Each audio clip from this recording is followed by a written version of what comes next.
Hey guys, this is Snyder from GosuGamers, reporting from the first day of Viagame's House Cup. Joined here by Forsen, who just made it out of Group A and will be playing in the playoffs. Hey man, so some tough games today, but you made it through? Yeah, definitely. The first series was pretty tough, but the second one wasn't that hard. I haven't slept much tonight, maybe 4 hours, because of Ekop snoring at the hotel, so I was really tired going into it. So my goal was just getting out of the group and then get a good night's sleep, maybe at home for tomorrow. Yeah, you won the final, the decider game in a rematch against Logan. You actually played him like in the group's opener.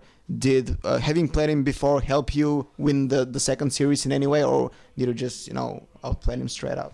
I was really unlucky in the first series. Like in almost every game, I had like Soulfire, discard your access and stuff like that, like really bad RNG. So I think I just played the same, but I didn't get so unlucky. I just played the same kind of moves that I did in the first game, and it worked out. Okay, I want to talk about your deck building coming into this tournament. I actually remember something you said during WCA. I don't know if it was serious or not, but when Kriparian was interviewing you, you said that you don't scout or prepare for tournaments. I'm not sure if this is indeed the case, but if it is, like, first of all, is this true?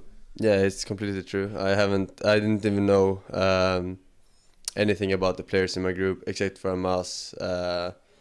I didn't scout him, but I know that he likes Priest, for example, like everyone, like nothing like that I didn't watch his stream or anything. But yeah, I don't have time for it, you know. I have my own stream to think about, and then when I get off stream, I rather maybe practice with some good players than to scout my opponents, because I think it gives you more. Okay, how do you deck build it for this tournament then? Like, what did you want to bring? Anything special? I wanted a good Miracle Rogue for this format, and I believe I made a good one. This interview is not gonna get leaked before tomorrow, right? I mean, we can delay it, I think so. Yeah, if you don't want to reveal any details, it's okay, but... Yeah, I mean, generally, I'm not gonna name any players, but I practice with some top players, maybe in this tournament, and if I think that he has a good deck and he thinks that I have a good deck, then we will share each other's decks, because we're not playing in the same groups. So that's kind of how I built my decks for this tournament. I lent some decks and I got some decks back, and yeah. I want to extend a bit on the rogue topic. Obviously, Leader was a big nerf to the deck. We just recently finished a talk with Ecop, who said that there are like several viable ways to play rogue. Where do you stand on the topic? Like, what's the most viable for the class now? The most viable one is, it's hard to say. It all comes down to like ladder and tournaments are so different. On ladder, you need like a very defensive rogue with a lot of heal because of hunters. But in a tournament like this, where you can actually ban hunter, you can get a bit more greedy in the miracle build. So it all comes down to what kind of format we're playing. But I do believe for tournament you can go for some more greedier miracle rogues. What about other builds? Like Renat likes to bring Aggro Warrior now to tournaments. Obviously not doing too well with it, but he really believes that this is a strong deck.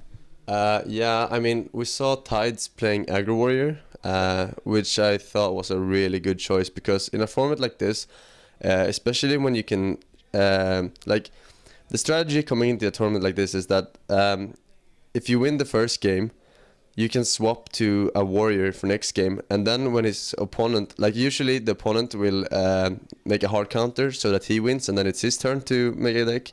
But if you play a face warrior like Tides did, if you swap to warrior after you won the first game, then your opponent tries to counter control warrior, but then you get another win because it's actually face warrior that you swap to. So it's really good to have like unorthodox builds of classes like Aggro Rogue, Aggro Warrior, Aggro Paladin, even, like that people can't really counter if they don't know what it is. So it's a really good strategy in a tournament like this. Not as good where in a tournament where you have to keep your winning deck.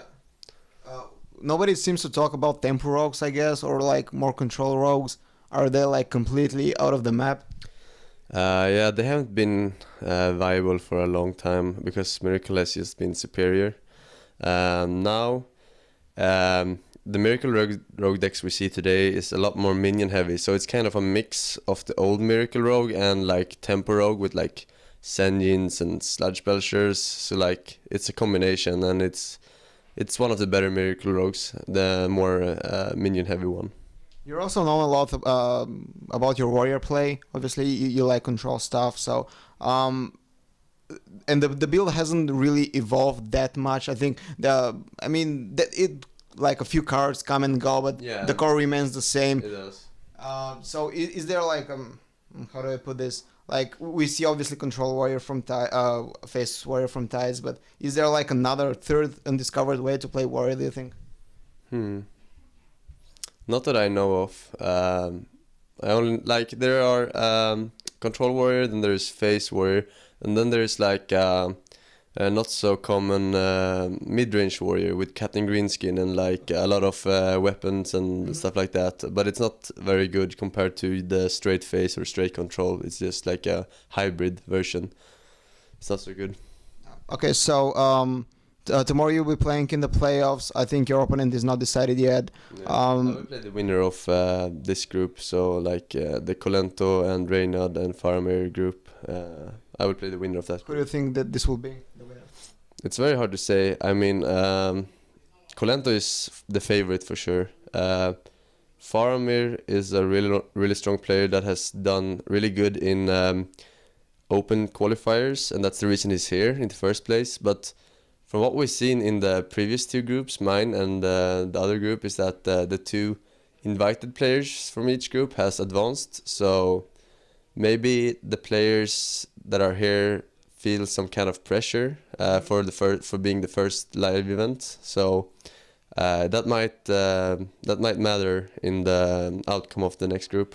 Well, Faramir was also at the Tech TV's Invitational, and we actually interviewed him earlier, and he said like he feels more or less, less pressure after he met the players in person. So yeah, he's still a strong opponent, I think. Yeah, I think that he and Colento is the favorites to advance out of that group. I don't think Reynolds will make it up. I think that Faramir might be a stronger player than Reynolds. Yeah. Okay, so want to talk to you about you a bit more. Like you've been playing in a lot of events, but obviously you still lack a major tournament win. Mm-hmm. A lot of people attributed this to you being more of a streamer than actually a competitor.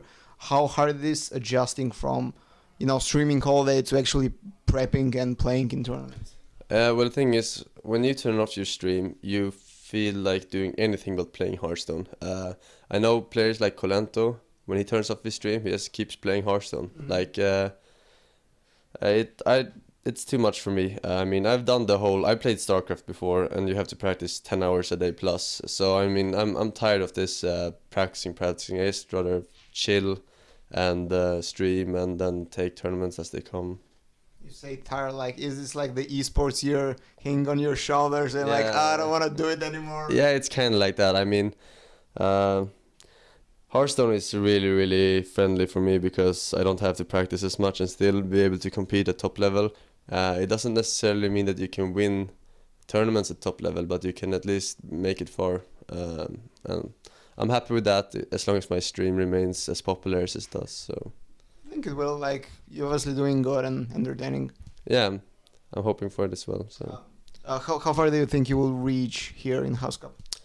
Well, my aim is obviously a win, but more realistically, it's maybe a semi-final. No, actually, I think that if I win the quarterfinals versus Colento, if he wins this group here, I will most likely get to finals at least. So it all comes down to the quarterfinals.